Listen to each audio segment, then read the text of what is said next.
നമ്മുടെ ഹൃദയത്തിൻ്റെ ആരോഗ്യത്തിന് ഇത് ഒരുപാട് ഗുണം ചെയ്യും. നമ്മുടെ ശരീരത്തിലെ ചീത്ത കൊളസ്ട്രോൾ കുറയാൻ ഏറ്റവും ഹെൽപ്ഫുള്ളാണ്. പിന്നെ നമ്മുടെ ഹൃദയത്തിൻ്റെ ആരോഗ്യം മെച്ചപ്പെടുത്താനും നോമ്പ് കൊണ്ട് പറ്റും.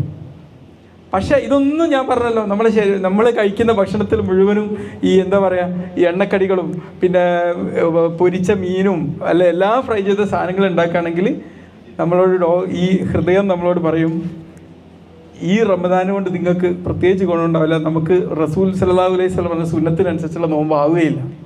ഒന്നും അമിതമാകാൻ പാടില്ല.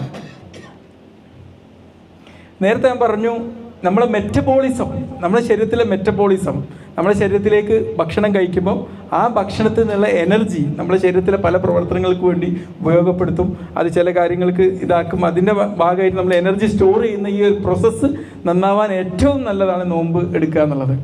ഇൻസുലിൻ സെൻസിറ്റിവിറ്റി ഇമ്പ്രൂവ് ചെയ്യും. അപ്പം നമ്മുടെ ശരീരത്തിലെ ഷുഗറിൻ്റെ അളവ് വളരെ കൺട്രോൾഡായിട്ട് നിൽക്കും. പിന്നെ ഫാസ്റ്റിംഗ് ഷുഗറിൻ്റെ അളവ് കുറയും. പിന്നെ അഡിപ്പോനെക്റ്റിൻ എന്ന് പറയുന്ന നല്ലൊരു ഹോർമോണ് ഉൽപ്പാദിപ്പിക്കും ഈ ഒരു സമയത്ത്. അപ്പോൾ പ്രമേഹമുള്ളവരൊക്കെ ശരിക്കും എന്ത് ചെയ്യണം, ശരിക്കും മോണിറ്റർ ചെയ്യണം. അഡിപ്പോനെക്റ്റിൻ കണ്ടില്ലേ, നമ്മളെ